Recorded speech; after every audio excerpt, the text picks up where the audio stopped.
안녕하세요. 하루 필수 말씀 충전 하필 큐티 조종환입니다. 오늘 함께 나눌 하나님 말씀은 신명기 31장 14절에서 29절까지 말씀입니다. 주님께서 모세에게 말씀하셨다. 이제 내가 죽을 날이 가까이 왔으니 여호수아를 불러 함께 회막으로 나아오너라. 내가 그에게 명을 내리겠다. 그래서 모세와 여호수아가 회막으로 나아갔다. 그때 주님께서 구름 기둥 가운데에서 장막에 나타나시고 구름 기둥은 장막 어귀에 머물러 있었다. 이제 모세와 여호수아는 회막으로 나아가게 됩니다. 리더십 이양은 하나님의 임재와 인준 하에서 온전히 이루어지고 있다는 점이 강조되고 있죠. 장막에 구름 기둥이 나타나는 하나님의 임재를 통해서 이 신의 산을 생각나게 만들고 그때의 언약이 새로운 세대에게 동일하게 전수되고 있다라고 하는 인상을 심어주고 있습니다. 그런데 바로 이 지점에서 매우 불길한 사건이 떠오르게 되는데 바로 이 신의 산에서 율법 수여가 이루어지던 그때에 금송아지를 섬기는 사건이 일어났던 거죠. 오늘 이 본문에서도 신의 산을 떠올릴 만한 이 하나님의 임재가 있고 리더십이 이양되고 새로운 세대에게 동일한 언약이 전수되고 있음이 영광스럽게 느껴진과 동시에 새로운 금송아지 우상숭배가 일어날 거다라고 하는 예상이 떠오르게 됩니다. 주님께서 모세에게 말씀하셨다. 너는 내 조상과 함께 잠들 것이다. 그러나 이 백성은 들어가서 살게 될 그 땅에 이방 신들과 더불어 음란한 짓을 할 것이다. 그들은 나를 버리고 나와 세운 그 언약을 깨뜨릴 것이다. 그날에 내가 그들에게 격렬하게 진노하여 그들을 버리고 내 얼굴을 그들에게서 숨길 것이다. 그래서 그들은 온갖 재앙과 고통이 덮치는 날 이렇게 말할 것이다. 우리 하나님이 우리 가운데 계시지 않기 때문에 이런 재앙이 덮치고 있다 하고 탄식할 것이다. 그들이 돌아서서 다른 신을 섬기는 온갖 악한 짓을 할 것이니 그날에 내가 틀림없이 내 얼굴을 그들에게서 숨기겠다. 이제 이 노래를 적어서 이스라엘 백성에게 가르쳐 부르게 하여라. 이 노래가 이스라엘 자손에게 내가 무엇을 가르쳤는지를 증언할 것이다. 내가 그들의 조상에게 맹세한 젖과 꿀이 흐르는 땅에 그들을 인도하여 들인 뒤에 그들이 살이 찌도록 배불리 먹으면 눈을 돌려 다른 신들을 섬기며 나를 업신여기고 나와 세운 언약을 깨뜨릴 것이다. 그리하여 그들이 온갖 재앙과 환난을 당하게 될 것이다. 그러나 사람들이 이 노래를 부르는 한 이 노래가 그들을 일깨워주는 증언이 될 것이다. 비록 내가 아직 약속한 땅으로 그들을 인도하기 전이지만 지금 그들이 품고 있는 생각이 무엇인지를 나는 알고 있다. 그날에 모세는 이 노래를 적어 이스라엘 백성에게 가르쳐 주었다. 하나님 정확히 우상숭배에 대해서 경고하십니다. 하나님의 경고는 실제로 이스라엘이 벌이게 될 일들이었죠. 하나님께서는 그 일들을 미리 알고 계시고 그런 반역에 대해서 경고하십니다.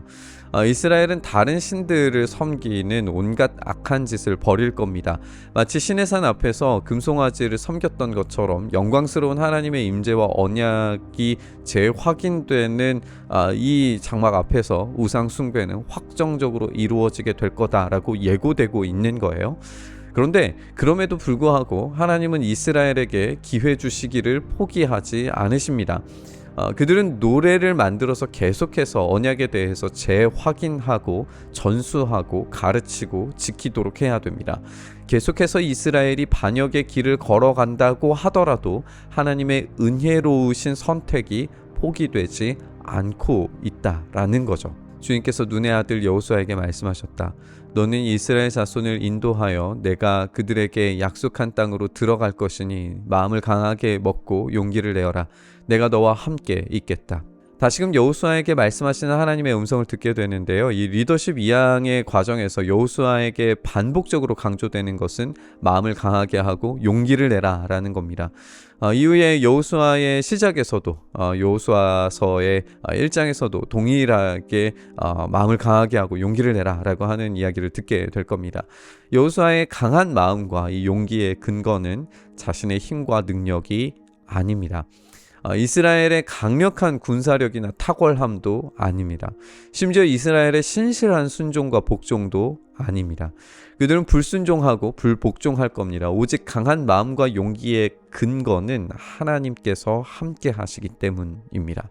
하나님이 함께 하시는 것이 여호수아 용기의 유일한 근거이고 정복전쟁의 양상도 하나님이 함께 하심으로써만 승리로 결론 지어질 수 있는 거죠. 모세는 이 율법의 말씀을 다 책에 기록한 뒤에 주의 언약궤를 매는 레위 사람들에게 말하였다. 이 율법책을 가져다가 주 당신들의 하나님의 언약궤 옆에 두어서 당신들에게 증거가 되게 하시오. 내가 당신들의 반항심과 센 고집을 알고 있어. 지금 내가 살아있어서 당신들과 함께 있는데도 당신들이 주님을 거역하거늘 내가 죽은 다음에야 오죽하겠소. 각 지파의 장로들과 관리들을 모두 내 앞에 불러 모으시오. 내가 이 말씀을 그들의 귀에 들려주고 하늘과 땅을 증인으로 세우겠소. 나는 압니다. 내가 죽은 뒤에 당신들은 스스로 부패하여 내가 지시하는 길에서 벗어날 것이요. 당신들이 주님 앞에서 악한 일을 하고 당신들이 손대는 온갖 일로 주님을 노엽게 하다가 마침내 훗날에 당신들이 재앙을 받게 될 것이요. 율법의 말씀은 레위 사람들과 장로들 또 관리들에게 전해지고 하늘과 땅이 증인이 되는 걸 보게 됩니다. 우리가 앞서서 살펴봤던 것처럼 우주가 하나님의 신실하심의 증인이고 보증인이 될 겁니다. 하나님께서 우주 만물을 신실하게 다스리시는 것처럼 이스라엘에게 그 신실하심을 보여주실 거죠. 모세는 이스라엘이 가진 이 반항심과 고집으로 결국에는 부패하게 될 것을 경고합니다. 이 반복적인 경고에도 불구하고 그 일은 벌어지고 말 겁니다. 그리고 모세 또한 그 일이 벌어질 것이라는 걸 예상하고 있어요. 이것은 예고임과 동시에 경고이고 반어적으로 그 일을 하지 말라라고 하는 간곡한 조언일 겁니다.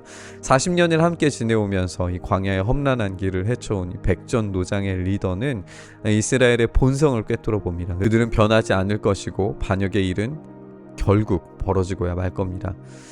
그럼에도 불구하고 하나님께서 약속하신 바를 이루신다라고 하는 그 일은 좌절되지 않습니다. 예수님께서 오셔서 모든 언약을 완성하시는 날까지 이스라엘의 실패와 반역은 계속될 것이지만 바꾸어 말하면 그 아들을 주시기까지 궁극적으로는 그 언약을 성취하시고 완성하시는 일을 결코 포기하지 않으셨단 말이죠. 우리를 향한 구원이 바로 이렇게 포기되지 않을 계획으로 제공되었다는 사실을 우리가 기억했으면 좋겠습니다. 우리를 향하신 계획은 우리의 실패와 실수에도 좌절되거나 포기됨이 없습니다. 오늘 우리를 향하신 그 변함없는 계획을 우리가 붙들면서 그 신실하신 주님께서 우리의 실수와 실패에도 불구하고 아들을 내어주시기까지 우리를 사랑하셨다면 우리가 쓰러진 그 자리에서 다시 일어나 주님의 그 신실하심을 붙들며 다시 은혜의 자리로 나아가기를 결단해야 되는 줄 믿습니다. 우리를 향하신 그 변함없는 계획을 우리가 굳게 붙들면서 우리 묵상의 자리로 나아가시죠. 주님 그렇습니다. 우리를 향하신 그 신실하신 계획이 우리의 넘어짐과 쓰러짐 예고되어 있더라도 우리를 향하신 그 계획을 결코 번복하지 않으시고 우리를 향하신 그 사랑을 결코 거두지 않으신다는 사실을 말씀을 통해서 생각합니다. 주님께서 베풀어 주신 그 사랑에 합당하게 그 가치에 합당하게 오늘을 살아낼 수 있도록 주의 힘과 능력과 용기를 주시옵소서. 그렇게 우리가 두려움 없이 담대하게 오늘을 살아갈 수 있게 하시기를 간절히 바라고 소망하며 우리 주님 예수님 이름으로 기도드리옵나이다. 아멘.